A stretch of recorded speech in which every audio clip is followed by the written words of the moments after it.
Well, here we go again, and it's Rory McIlroy giving us some great stuff on the internet to discuss.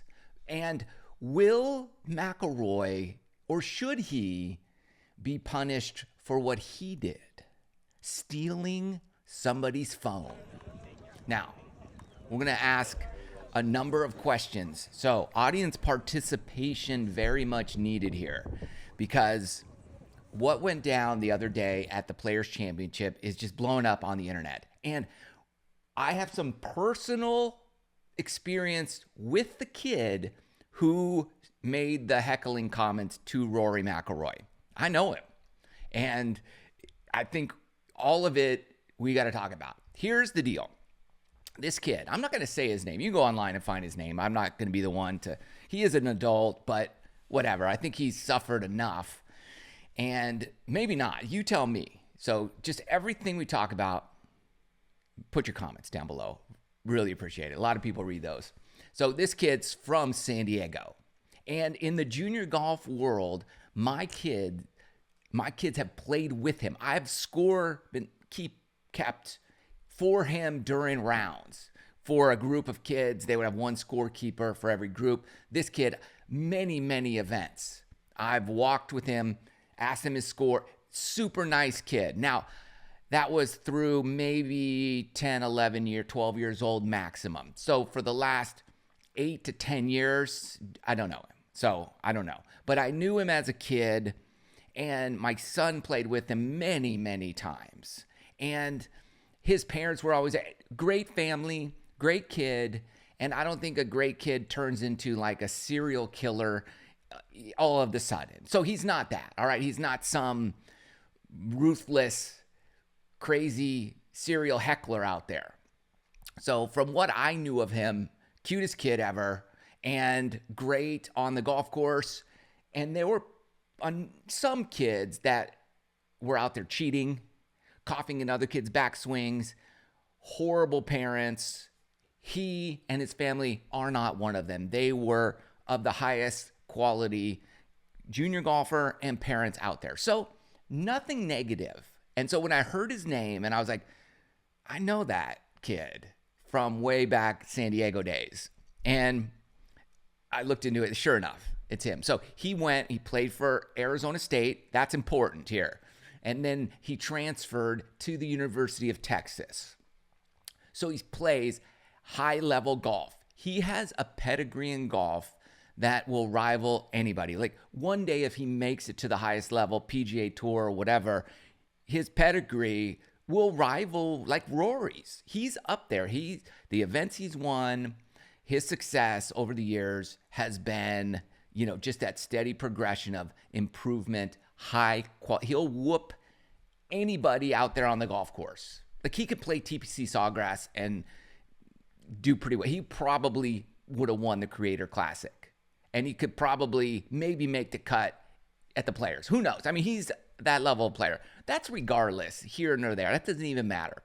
What matters is what happened. During a practice round, he says something to Rory on that 18th hole when Rory hits a ball in the water. He makes a comment referring to Rory at the Masters when he kind of blew up on the 10th hole and lost the tournament. So Rory walks over and takes his phone and walks away. All right, here's the deal. At the tournament, you get a ticket. It tells you what you can and cannot do. And on that ticket, it says if you harass players, you're going to be removed. You can be kicked out of the tournament. That's the consequence for doing that kind of thing, heckling a player. Now, many people have heckled players over the years at all kinds of events. I've been standing there and people heckled Zach Johnson as he's walking down the fairway. I've been there. I've seen it. You've seen clips of this talking about Ryder Cups and all that kind of stuff. And Zach will come back and yell back at him. These players get kicked out of the tournament. They are removed. It's happened for years and years. And they've cracked down more and more over the years. You can scream, light the candle, mashed potatoes, whatever you want, almost, as long as you're not disparaging, heckling, taunting a player. Here's the problem. You're allowed to do that pretty much in every other sport to a degree. You hear it all the time in baseball, basketball, footballs. out of control, right? As long as you're not throwing snowballs and stuff like that, which they still do, but you can be removed. So it happens in all kinds of sports. Now, this kid, they were in a tournament a day or two prior to this incident. His team was back 7 shots or something. And Texas, including this kid, he shoots a 69, ends up winning the tournament. His team ends up coming from behind. Texas wins the event. So they're at the event hanging out with their team, and they're seeing other alums from the University of Texas, Jordan Spieth, Scotty Scheffler, among others. And he and his buddy break off. They go to the 18th hole, whatever. They're looking at Rory. He makes a dumb comment. He should have been removed. That Rory could have chose to not engage. He could have yelled at him. Would have been fine, I think. He could have just said, hey, can you kick this kid out of here? That would have been great. Not a problem. But Rory, instead, Grand Theft Autos the kid, takes his phone, which is theft. Or you tell me, is it theft? You've got an iPhone. It's $1,000 in value at least. And Rory steals it. What if he had a watch on his hand and Rory just walked over and pickpocketed the watch off the guy's wrist and walked off? What if it's some lady's purse and he reaches his hand in there and pulls out $1,000 bill and runs off, walks off, and it's on video? You see this. He takes his $1,000 phone. I had a moped stolen from me in high school. $350 moped. Guy got arrested. All right, the cops got him, and I got my moped back. So Rory walks off, and it's all caught on video. You've seen it. Goes away. And then the kid gets removed, and he's getting like eviscerated over social media. He's since written an apology letter to the PGA Tour and to Rory, and it's going through what one would go through when you say something stupid. Okay, fair enough. You should. Lick your wounds, pick yourself up, dust yourself off, clothe yourself with humility, and say sorry and move forward. You should do that, right? Yeah, of course. I think. And if you don't, then you deserve whatever people are going to say. In this day and age, it's a little more harsh than in my day, right? There was nobody shooting this on video, or it would just be gone. So anyways, should Rory face consequences of his own for engaging in a way that he shouldn't engage? It's like a basketball player running into the fans and getting in a fight. You can't do that. So what should the consequence for Rory be for stealing personal property from a 20-year-old guy, man? He's not a kid. What should there be a consequence? Or what's the line? What line can you or can you not cross as a player? Or should you? Should he run over and sock him in the face? Probably not. But back in my day, that's exactly what would happen. Could he go and Charlie horse him in the thigh bone? He could, but probably not what you would do. He could go over and just be like, dude, that's messed up. Like, why would you say something so stupid? You're out of here. We're going to have you removed. That probably would have been a little better.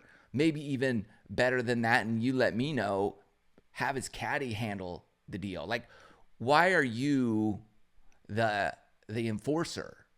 Like, Wayne Gretzky didn't have to do his enforcing. They had a guy. Not that the PGA Tour should have a guy, but their security.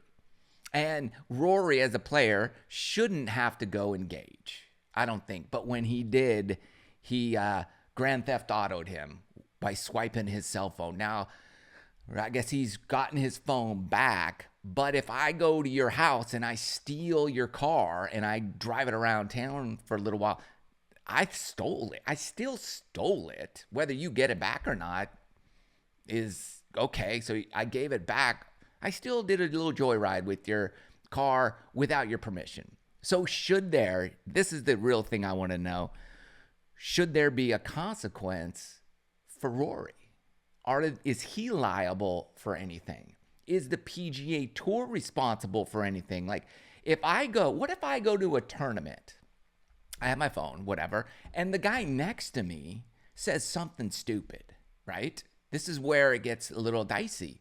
He says it, but the player thinks I said it and they come over and steal my phone or do something to me and I didn't do anything.